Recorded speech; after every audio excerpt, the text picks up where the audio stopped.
দর্শক সকলকে স্বাগত জানাচ্ছি দেশ নিউজ বিডি 24 এর অফিসিয়াল ফেসবুক পেজে। এবং এই মুহূর্তে আমরা রয়েছে রংপুরে যে জেলা স্কুল রয়েছে সেই জেলা স্কুল একদম সামনে। এবং যদি বলে রাখি যে আসলে রংপুরের যে সর্বস্তরের জনগণ রয়েছে তারা কিন্তু যে তিস্তা মহাপরিকল্পনা, সেই তিস্তা মহাপরিকল্পনা বাস্তবায়নের জন্য যে তাদের যে কর্মসূচি, সেই কর্মসূচি কিন্তু ঘোষণা করেছে। এবং সেই কর্মসূচির অংশ হিসাবে কিন্তু এখানে বর্তমানে কিন্তু রংপুরের যে বিভিন্ন শিক্ষা প্রতিষ্ঠানের শিক্ষার্থী থেকে শুরু করে বিভিন্ন রাজনৈতিক দলের নেতাকর্মী তারাও কিন্তু এখানে এসেছেন। এবং এই যে মূলত যে তিস্তা মহাপরিকল্পনা, সেই মহাপরিকল্পনা বাস্তবায়নের জন্যই কিন্তু তাদের এখানে আসে। আমরা একটু আপনাদের সাথে কথা বলতে চাই, এই যে আজকে আপনাদের কর্মসূচির কারণ কি, কেন এই কর্মসূচি? আমরা যখন লক্ষ্য করলাম রংপুরের সর্বস্তরের ছাত্র জনতা তিস্তা বাঁচাও, তিস্তা মহাপরিকল্পনা বাস্তবায়নের দাবি নিয়ে রাজপথে নামছে, আমরা একটি দায়িত্বশীল সংগঠন বাংলাদেশ জামায়াত ইসলামীর পক্ষ থেকে আমরা এই আন্দোলনের বাইরে ঘরে বসে থাকতে পারি না। সর্বস্তরের ছাত্র জনতার এই আন্দোলনে সংহতি প্রকাশ, সমর্থন কিংবা সহমত পোষণ করবার জন্য আমরা শুধু আসি নাই, বরং এই আন্দোলনের সহযোদ্ধা হিসাবে আমরা এই ছাত্র জনতার আন্দোলনে সামিল হয়েছি। ছাত্র জনতার যে দাবি, এই দাবি রংপুর অঞ্চলের শুধু দাবি নয়, বাংলাদেশের সর্বস্তরের মানুষের দাবি। ইতিমধ্যেই দেশের পাবলিক বিশ্ববিদ্যালয় থেকে ছাত্র জনতা যে দুর্বার আন্দোলন গড়ে তুলছে, আমরা বিশ্বাস করি তিস্তা মহাপরিকল্পনা বাস্তবায়নের জন্য ছাত্ররা যেহেতু রাজপথে নামছে, সুতরাং এই আন্দোলন আমরা বিশ্বাস করি চূড়ান্ত সফলতা নিয়ে ঘরে ফিরবে। কারণ এই রংপুর আবু সাইদের রংপুর, বিশেষ করে রংপুরের সবচেয়ে তিস্তা দ্বারা এফেক্টেড আমাদের গঙ্গাচড়ার 9টি ইউনিয়নের 7টি ইউনিয়ন, পীরগাছা, কাউনিয়া সহ নীলফামারী, গাইবান্ধা, কুড়িগ্রাম সহ সকল জেলায় এই তিস্তার সাথে এফেক্টেড। সুতরাং তিস্তা মহাপরিকল্পনা দ্রুত বাস্তবায়ন করে রংপুরের মানুষের দীর্ঘদিনের প্রত্যাশা বর্তমান সরকার পূরণ করবেন।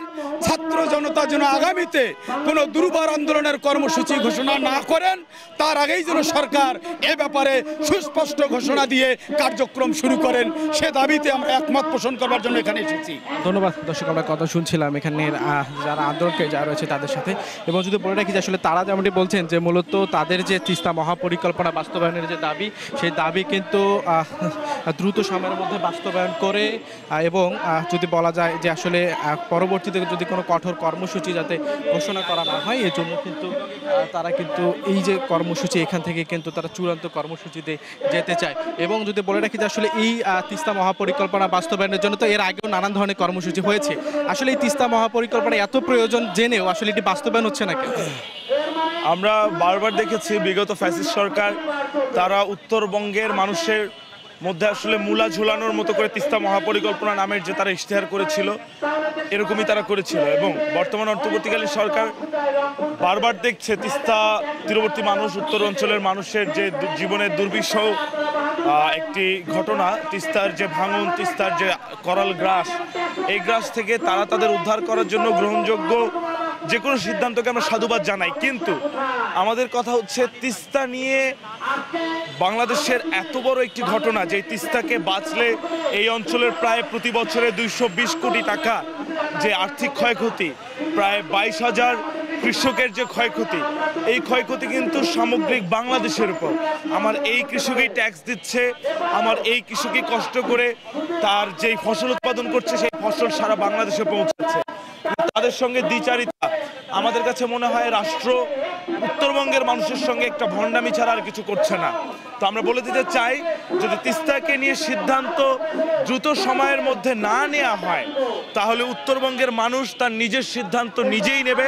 উত্তরবঙ্গের মানুষ বলে দিতে চায়, ঠিক যেভাবে আবু সাইদ বুক চিতিয়ে দাঁড়িয়েছিল রংপুর থেকে ফ্যাসিবাদের উৎখাত করার জন্য, ঠিক একইভাবে আমাদের এই বুকগুলো এখনো প্রশস্ত। আমরা শুধু তিস্তা নয়, উত্তরবঙ্গের সকল বৈষম্য ঠেকানোর জন্য আমরা রাজপথে আছি এবং আরও জোরদার কার্যক্রম এবং আরও জোরদার কর্মসূচি দেওয়ার জন্য আমরা প্রস্তুত। ধন্যবাদ। দর্শক, আমরা কথা শুনছিলাম এখানে আন্দোলনকারী যারা রয়েছে এবং এই যে তিস্তা মহাপরিকল্পনা, এই তিস্তা মহাপরিকল্পনার জন্য কিন্তু এর আগে আমরা যেমনটি দেখেছি যে 48 ঘন্টার অবস্থান কর্মসূচি সহ মশাল প্রজ্বলন থেকে শুরু করে আসলে নানান ধরনের কিন্তু কর্মসূচি এই তিস্তা নদী বেষ্টিত এলাকার যারা মানুষ রয়েছে তাদের দাবি বাস্তবায়নের জন্য কিন্তু এসব কর্মসূচি দেওয়া হয়েছে। কিন্তু তারপরেও আসলে এই যে তিস্তা মহাপরিকল্পনা, এই তিস্তা মহাপরিকল্পনা কিন্তু বাস্তবায়ন হচ্ছে না। আমরা একটু আপনার সাথে কথা বলতে চাই যে আজকে কেন দাঁড়িয়েছেন দাবি? আমরা তিস্তা মহাপরিকল্পনা বাস্তবায়নের জন্য দাঁড়াইছি। যেমন হচ্ছে আমরা তিস্তার মানুষের পক্ষে কথা বলার জন্য আজকে দাঁড়াইছি।